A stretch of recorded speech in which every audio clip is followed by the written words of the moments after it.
աշխատանքները, նախ օրակարգը պիտի հաստատենք, օրակարգի նախագծի վերաբերյալ կան առաջարկություններ, դիտարկումներ, չկան ըստ այդմ օրակարգը դրվում է քվեարկության, ովքեր են կողմ դրա հաստատմանը, դեմ չունենք, օրակարգ հաստատված է, քննարկում ենք չզեկուցվող հարցերի փաթեթը, փաթեթի վերաբերյալ առաջարկություններ, դիտարկումներ չկան, քվեարկության է դրվում չզեկուցվող հարցերի փաթեթը, ովքեր են կողմ դրա հաստատմանը, դեմ չունենք, չզեկուցվող հարցերի փաթեթը հաստատված է, քննարկում ենք զեկուցվող հարցերը, հարց համար 75 սուբվենցիոն ծրագրերին գումար հատկացնելու մասին հարցը, զեկուցող տարածքային կառավարման և ենթակառուցվածքների նախարար Դավիթ Ղուդացյան, համեցեք պարոն։ Շնորհակալ եմ, մեծարգո վարչապետ, հարգելի գործընկերներ, ձեր քննարկմանն եմ ներկայացնում սուբվենցիոն ծրագրերի ուրեմն կատարմանը ուղղված 12.45 միլիոն դրամ համաֆինանսավորելու վերաբերյալ կառավարության որոշման նախագիծը, առաջարկում ենք համաֆինանսավորել 52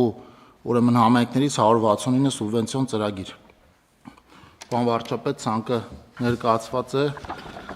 աննախադեպ մեծ ծավալի ցանկ ունենք այսօր։ Այո, բոլորը լարվեցին, թե 12 միլիարդի ծրագիր, ես ոնց եմ կարդալու հիմա։ Մեր միջին Պարոն վարչապետ, մեր միջին ցանկից շուրջ 6 անգամ ավելի ծավալուն համաֆինանսավորում ենք անելու։ Ինչի՞։ Շուրջ 6 անգամ ավելի մեծ։ Ինչն է պատճառը։ Պատճառը, որ ուզում ենք բոլոր շինարարների հետ տարեվերջին մեր կատարողականի հաշիվները փակած լինենք, եթե այդպես ասեմ, նաև կուզեմ արձանագրել, որ մենք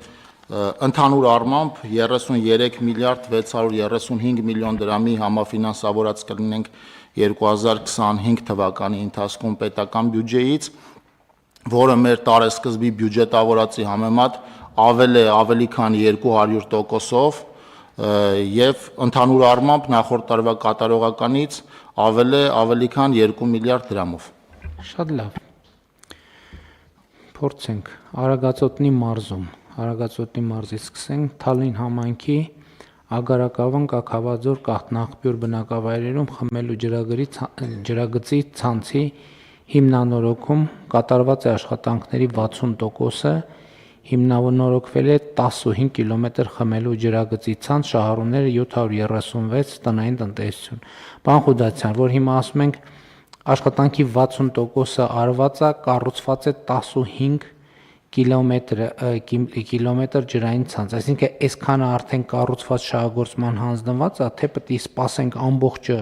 ավարտվի, նոր այդ խողովակներով ջուր հոսի։ Պարոն վարչապետ, նայած նախագծային լուծումներից, այնտեղ որտեղ հնարավոր է թաղամասերով փակել եւ այդ թաղամասերը առանձին առանձնացնել եւ տալ ջրամատակարարման, հիմնականում արվածից հետո փորձարկում ենք անում, դրանից հետո տալիս ենք շահագործման, չենք սպասում ամբողջին։ Իսկ այնտեղ որտեղ հնարավոր չի տեխնիկական լուծմամբ սպասում ենք։ Այսինքն որտեղ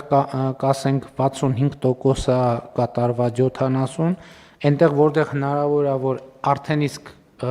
արված աշխատանքը շահագործման հանձնվի, հասնի մարդկանց, մենք այդտեղ դա անում ենք, որտեղ օբյեկտիվ պատճառներով հնարավոր չի, դա պիտի սպասենք ավարտվի ծրագիրը, որ ամբողջությամբ մեկնարկի։ Տարբեր խոսքը միայն ջրի մասին չի, մնացած ամեն ինչին է վերաբերում։ Հիմնականում այդպես է, պարոն վարչապետ։ Շատ լավ։